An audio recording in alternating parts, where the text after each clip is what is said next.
Y ahora, amigos oyentes de Pregón Deportivo, vamos a dialogar con el periodista deportivo Dante Mateo Cadillo, quien precisamente también hace algunos años trabajó en nuestro programa Pregón Deportivo.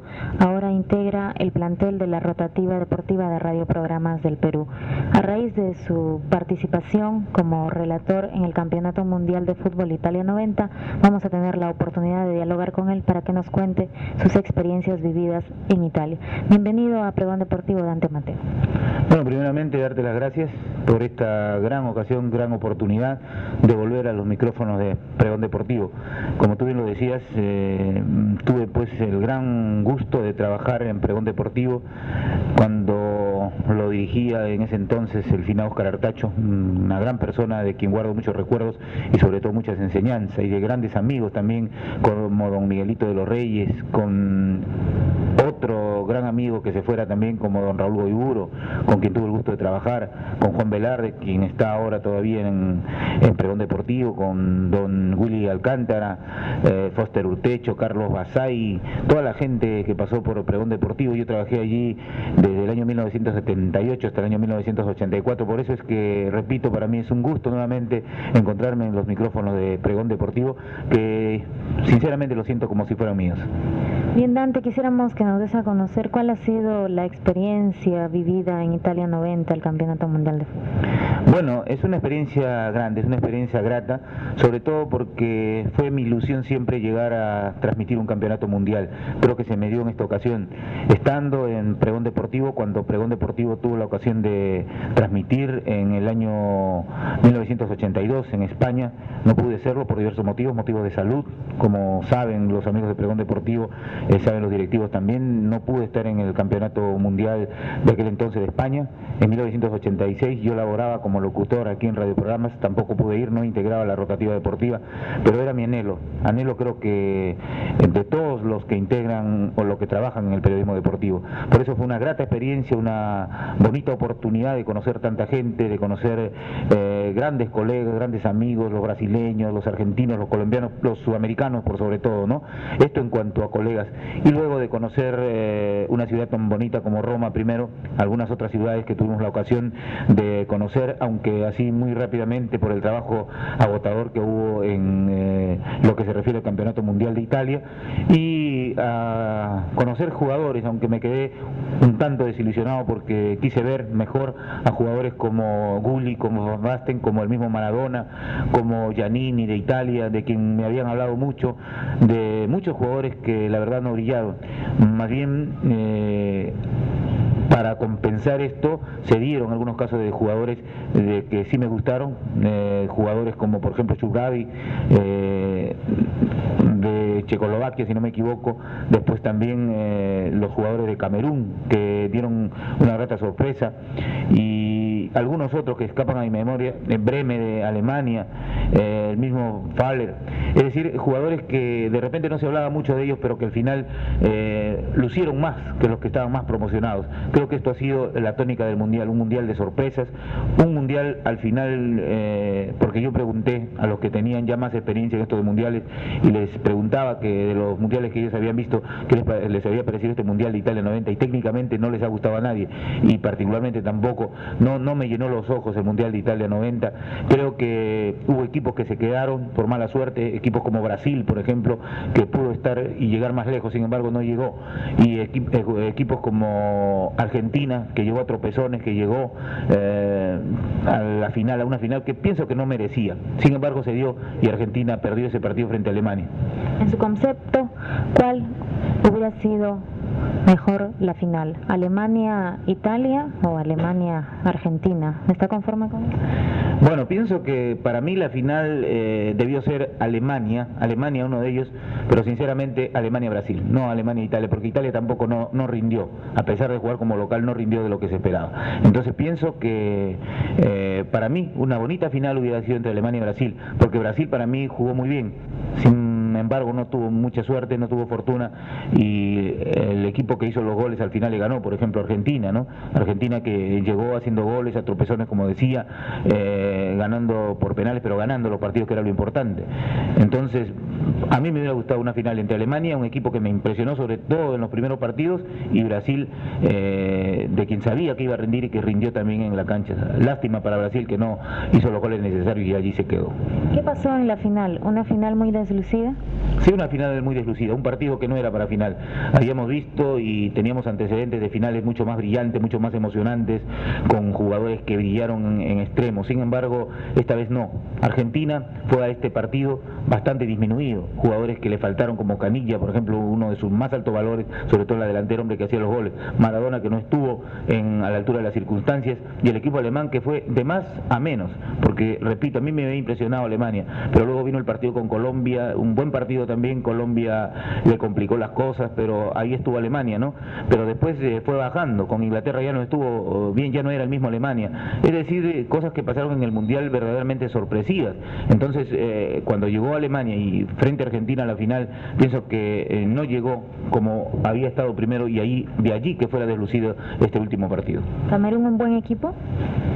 Sí, creo que sí. Camerún fue la gran sorpresa de este campeonato mundial, pero al final se convirtió en una realidad, porque Camerún le había ganado a Argentina con sorpresa para todos, y sin embargo al final mostró su real juego, y pienso que mereció mejor suerte. Si Camerún no llegó más alto de lo que llegó, era porque sus jugadores creo que le faltó más experiencia, más roce internacional, tal vez aguantar más el partido. Le faltaba muy poco, estaba ganando el partido con Inglaterra y se desesperó, comenzó a tocar ya el cielo, creía que lo había hecho todo, creyó llevarse a su rival por delante, y creo que fue la falta de dirección técnica también ahí para calmar las cosas. Y Camerún me impresionó porque jugó muy bien, fue uno de los equipos técnicamente que jugó muy bien. Me hizo recordar al equipo Brasil de 1970, porque jugadores muy hábiles, y sobre todo una mención especial para Roger Milla, el veterano jugador de 38 años, que en los segundos tiempos ingresaba y el que hacía los goles. Un buen equipito este de Camerún, no solamente Milla, Macanaki, Kunde, Oman Billy, que todavía me quedan en la memoria, porque creo que fue uno de los mejores partidos de mí que tuve la suerte de relatar yo para el programa del Perú, que fue Camerún frente a Inglaterra. Un bonito partido que a mí me gustó por lo emocionante que se puso, y sobre todo porque nosotros sinceramente nos habíamos identificado con la camiseta de Camerún. ¿Italia 90, Mundial de Arqueros? No creo, o sea, algunos arqueros, por ejemplo Goicoechea de Argentina, que estuvo muy bien, aparte de que tuvo mucha suerte, estuvo muy bien en lo que se refiere a atajar los penales, que fue vital, y después Conejo, el arquero de Costa Rica. Dos arqueros que me agradaron, pero pienso que en líneas generales no fueron grandes arqueros. Hubo algunas individuales en lo que se refiere a arqueros, pero no estuvieron todos, digamos, en forma pareja. Yo me quedo con Goicoechea y me quedo con Conejo, de Argentina y de Costa Rica. El hecho de la eliminación simple para llegar de los cuartos de final a la semifinal y luego a la final, y la definición en penales, ¿eso ha perjudicado quizás a muchos de los grandes favoritos en este Mundial Italia 90? Pienso que sí. Y yo creo que esto de clasificar, por ejemplo, a 3 equipos para una semifinal, pienso que está mal. Creo que el campeonato, como se llevaba a cabo en anteriores torneos, era lo mejor, porque entonces al clasificar 3 equipos se clasifican lo que verdaderamente no deben estar. El caso de Argentina, y no me estoy yendo en contra de Argentina, al contrario, nosotros, cuando Argentina queda solo como equipo sudamericano, nosotros queríamos que Argentina llegara, pero no así. Creo que los equipos deben de clasificarse por sus propios méritos, es decir, clasificarse los mejores, y de la forma como se ha venido desarrollando de esta forma de clasificación tan absurda, pienso que le ha hecho mucho daño a un campeonato mundial de fútbol. Pienso que se debería de buscar la forma de no clasificar 3 equipos, simplemente clasificar los mejores, y entonces allí sí habría más fútbol, porque entonces no habría las especulaciones que se vio en el campeonato. Por ejemplo, un partido que nunca me gustó fue el partido que jugó, si no me equivoco, creo que jugó República de Irlanda con otro de los equipos que estaban por allí, y que en el otro lado estaba jugando Egipto. Entonces jugaron prácticamente para eliminar a Egipto, porque ya se sabían que empatando el partido estaban los dos clasificados. Entonces esto desluce un campeonato mundial que se debe jugar a todo vapor, a todo dar, porque eso es lo que le gusta al aficionado. ¿Por qué? Porque es la forma de cómo se ha organizado este torneo. Entonces pienso que se debería volver a la forma anterior, que clasifiquen los mejores, y así también al final van a llegar los mejores. Entonces se va a jugar un mundial sin especulaciones, y además también pienso que se tendría que ver la manera, la forma de eliminar esta eliminación por penales. Pienso que esto también le luce un poco la cosa, porque al final no gana pues el que jugó mejor, sino el que de repente por ahí ha ensayado mejor penal o tiene mejor todavía de penales. Entonces no estoy de acuerdo con esta forma de clasificación. El hecho de que desde el Mundial ya de España 82 están jugando con 24 equipos no ha favorecido la mayor productividad de goles. ¿A qué cree que se deba esto? Está disminuyendo por el mismo hecho que creo que anoté hace un momento. El equipo trata simplemente trata de defenderse, de clasificar, porque no interesa ganar por más goles, simplemente clasificar de repente por un gol, o a veces aún perdiendo. Aún perdiendo se puede clasificar un equipo, simplemente esperando que el otro equipo no le haga más goles o le haga más goles al otro equipo para clasificar. Entonces se ha perdido ese poder ofensivo que sí había, por ejemplo, en el año 1970, ¿no? Yo me quedaría con ese viejo adagio, esa vieja fórmula que decía la mejor defensa es el ataque. Entonces allí sí se vería buen fútbol, ¿no? Los equipos tendrían que ser más ofensivos. Entonces no importaría que me hagan, por ejemplo, 3 goles, pero yo tendría que ser 5. Esa es la fórmula que aplicaba Brasil, y Brasil ganaba así los partidos. Lo ganaba 5-2, lo ganaba 4-3, pero se veía más goles y más espectáculo. Sabemos que la esencia, el alma del fútbol es el gol, y cuando no hay goles pues es como decir un jardín sin flores, ¿no? El fútbol sin goles, y lamentablemente pues muy poca producción, porque muy defensivamente las tácticas, las fórmulas se han apretado. Entonces ya los entrenadores solamente buscan el resultado, aunque sea por un gol, y esto ha deslucido mucho el campeonato mundial. No se ha visto fútbol de calidad, salvo, repito, creo que a mi entender a Brasil y Camerún, equipos que jugaron muy bien, que jugaron al toque, con ese fútbol que a nosotros nos gusta, ¿no? Después creo que todo un fútbol de probeta, un fútbol más práctico, más elemental, ya muy distinto, un fútbol a la europea. En su concepto, el mejor partido que pudo apreciar. Yo me quedaría con 2. A mí me gustó mucho el Alemania-Holanda, a pesar de que hubo 2 expulsados, Rijkaard y Farr, porque seguramente que ustedes también lo apreciaron aquí en la televisión, lo provocó Rijkaard de Holanda, le tiró un escupitajo, creo que eso está mal también. El árbitro creo que exageró la nota expulsando al alemán, y luego de esa expulsión creo que ya vino el mejor fútbol. Parece que eso le quitó lo feo que tenía tanto Holanda como Alemania, y se entregaron bien, y ganó justamente Alemania. Pero vi un hermoso gol de Breme, por ejemplo, que se fue por el costado izquierdo. Holanda también arriesgó más, vi un poquito mejor a Gullit, tratando de hacer mejor las cosas a Van Basten, y pienso que fue un buen partido. Y por la emoción que se vivió, el otro partido que me gustó fue indudablemente Camerún con Inglaterra. El mejor fútbol que vimos, sobre todo en el segundo tiempo, que lo llevó el equipo camerunense, a pesar de que perdió el partido, como vuelvo a repetir, por falta de experiencia, por un poco de inocencia de sus jugadores, pero creo que fue un bonito partido. Yo me quedaría con esos 2, con el Alemania-Holanda y con el de Camerún-Inglaterra. ¿Qué opinión nos puede dar de Schillaci, quien al final resultó ser el que anotó más goles? Bueno, Schillaci, nos contaban allá en Italia los amigos, los colegas, de que era un ilustre desconocido antes de comenzar el campeonato. Todos hablaban de Giannini, hablaban de Gianluca Vialli, hablaban de Baggio. Schillaci creo que a último momento fue convocado, pero el entrenador sabía de sus dotes de goleador. Era un jugador que venía de un equipo no muy conocido en Italia.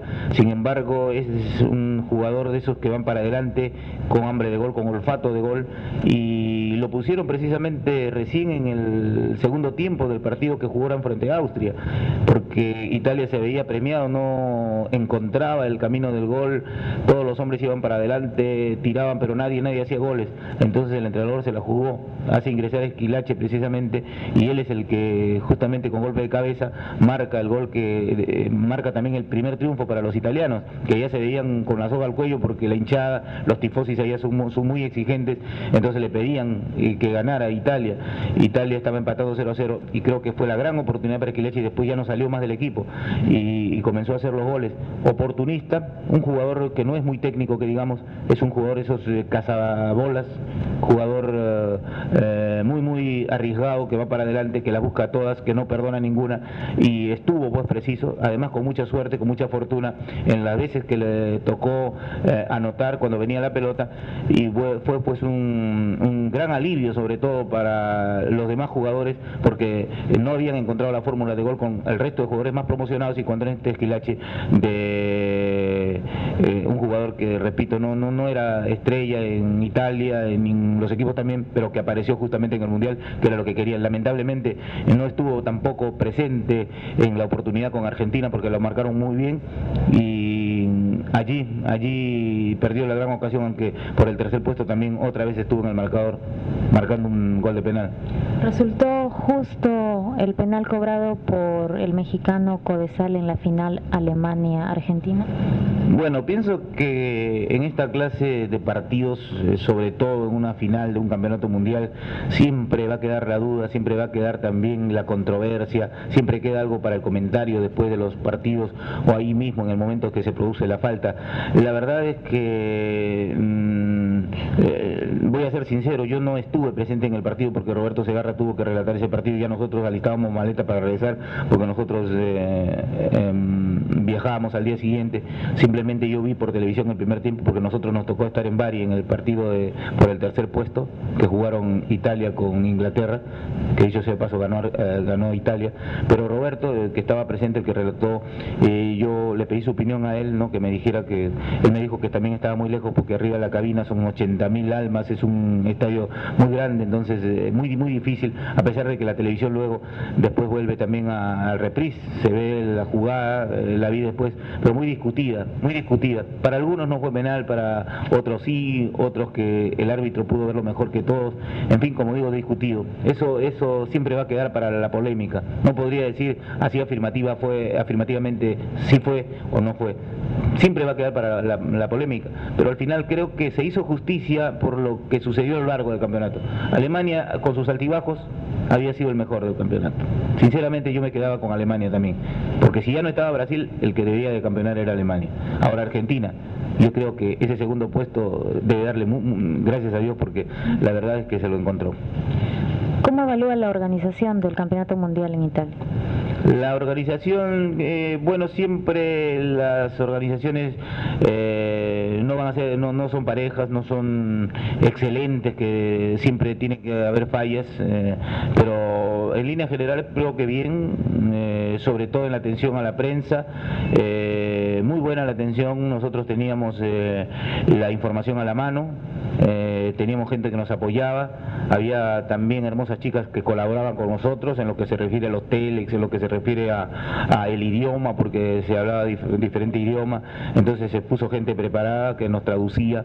Lo único nomás que nos podíamos quejar de repente que las informaciones más venían en inglés y en italiano, muy poco en español, a pesar de que España está tan cerca a Italia, no solamente 2 horas y media en avión, sin embargo muy poca información en español, entonces ya nosotros teníamos por allí que agenciárnoslas para buscar más o menos ver lo que venía en italiano, consultar con las chicas y bueno, no las arreglamos, pero pienso que la organización buena, mucho control, sí, eso nos fastidiaba mucho, sobre todo en el centro de prensa, donde muchos también se quejaban de que parecía una cárcel, porque había muchos policías, nos revisaban las cosas al entrar, al salir del centro de prensa, pero pienso que esto también lo hacían como medida de seguridad y había que soportarlo, ¿no?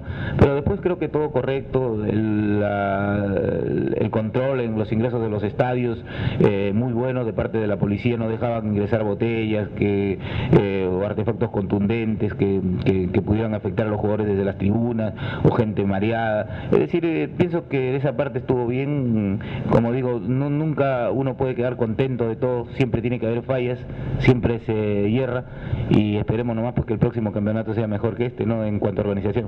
¿Alguna anécdota curiosa que pueda contar?